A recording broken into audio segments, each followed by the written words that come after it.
we don't have a quarterback controversy, but there's enough people out and about that Mac Jones has gone 3-0. He's played great. Kudos to him, but there is no quarterback controversy. Brock Purdy is your starting quarterback. Get used to it. He'll be there for the next 10 years, and he'll win you a couple Super Bowls. So it's all calm down.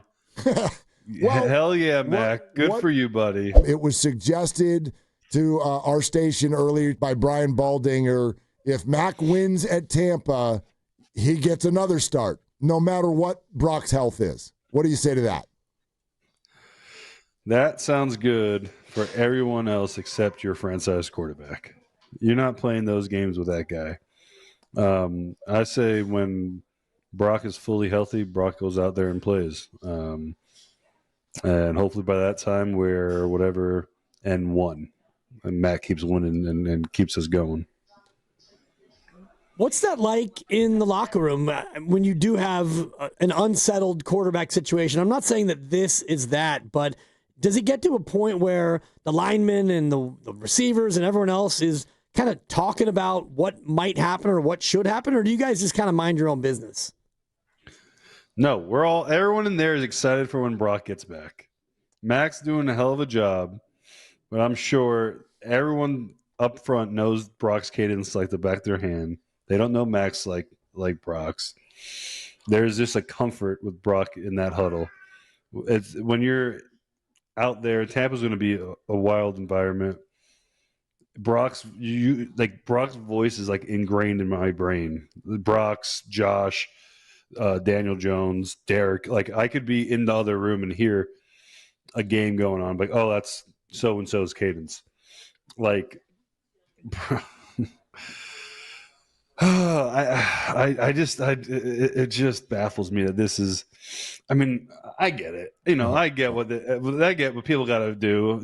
It's a good story, but Brock's not going nowhere, and Mac's going to be a starting quarterback on a different team next year, just like Sam was. You think so? Because by the way, he's on a 2-year deal. Like he's not going anywhere unless the Niners let him. There's definitely going to be trade options. It's got to be. I mean, the Raiders would probably be a good choice. I don't know how New Orleans is going to be with what's his name, Rattler or whatever, Spencer Rattler. There's going to be opportunities on different teams, and that's a nice little trading piece. Yeah, that's one way to do it. I mean, but then again, there's two things about that. A, with how many Brock injuries we've seen lately, would you do that if you're the Niners? And number two, with the perception of Kyle Shanahan gets the best out of quarterbacks, do other teams think Mac Jones would look like this if he were there? The best thing that ever happened to Mac Jones in recent history is that Sam Darnold was with us, went to Minnesota, balled out, now is on Seattle, and he's playing very well. That all works in Mac's favor. I definitely see – I mean, it would be great to keep Mac for another year, but I could definitely see them trading and Kyle getting his hands on the next new quarterback that he's going to freaking fine tool. Yeah, and it seems like that is what he does so very well. And so maybe you get a pick coming back for Mac Jones. I want to go back to the Thursday game, John, while we have you, and ask you the question that I'm afraid we're going to have to ask you every week, and that is, why can't they run the football? Dude.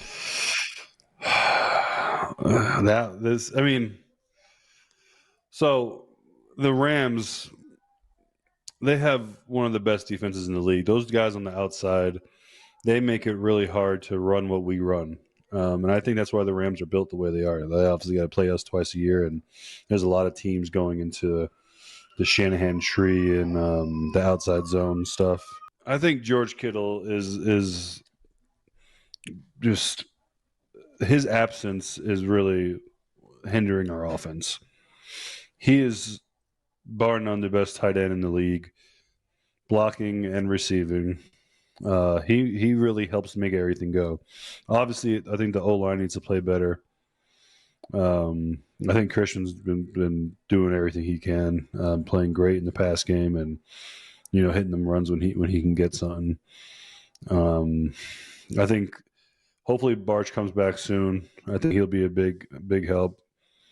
I think these are great reps for Kobe to get right now, and I think that'll help him down his career. But he's just not ready yet. It's not not his fault at all. He's doing everything he can out there, and he's playing decent ball. For a rookie, he's playing really good for a rookie.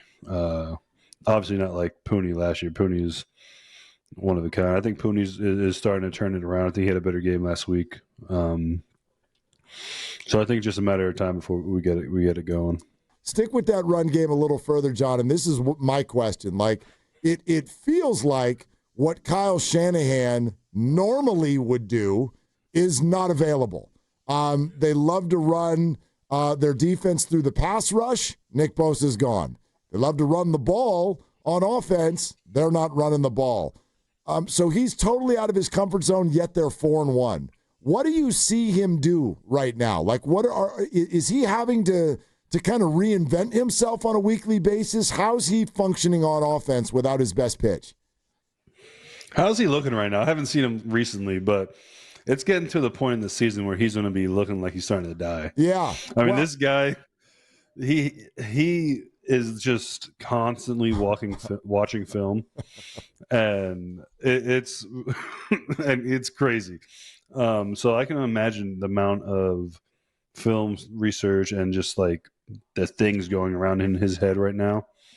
Like you said, I don't. It's obviously not what he wants to do all the time, but I get a sense that he's kind of excited with all these down pieces, and he gets to really game plan something up where he could get the most out of the players that I think he's been doing. I mean, we're 4-1. Got to be the most injured team in the league again. It's really a testament to Kyle and all the guys in that building that they're 4-1 right now. Yeah, and Tampa's also 4-1, and they're doing it in kind of a similar way with a lot of games rescued from the jaws of defeat. What have you made of that offense, especially Baker Mayfield and what they've been able to do, also missing a bunch of pieces on offense? Tampa has just climbed up my board of teams I like. Obviously, right now, 1A, 1B is Buffalo and San Francisco. And then, Tampa's right there, man. I mean, I hung out with Baker, their left guard, Ben Bredesen, and Tristan, their left tackle, at Ben's wedding this offseason. And, those guys get after it. Those are my kind of guys. Baker Mayfield is my kind of guy. And we were talking about this earlier on the pod, not our fault podcast on YouTube. Yep, check it out.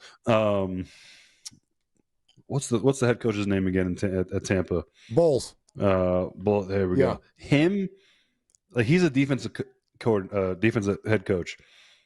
Baker is literally has a mindset of a linebacker. So him and Baker must be jiving great, because you can just tell throughout the whole team is they all believe that regardless of what's going to happen, they're going to end up winning the game. And it's been fun to watch, man. So how do you see the matchup this weekend between the two, considering their current circumstances? It's going to be a tough one. But I'll say this: we've had Tampa's number in the last few years. It's going to go down to the wire again, all Tampa's games do. But I think Kyle's gonna work that clock and make sure that we got the last possession, and we're gonna pull it out at the end. My boy Eddie's gonna kick another field goal. I was with Eddie when he was a rookie in Oakland. That's my guy. That's your guy. They almost gave it away last year with not your guy, Jake Moody, missing a bunch of kicks against Tampa.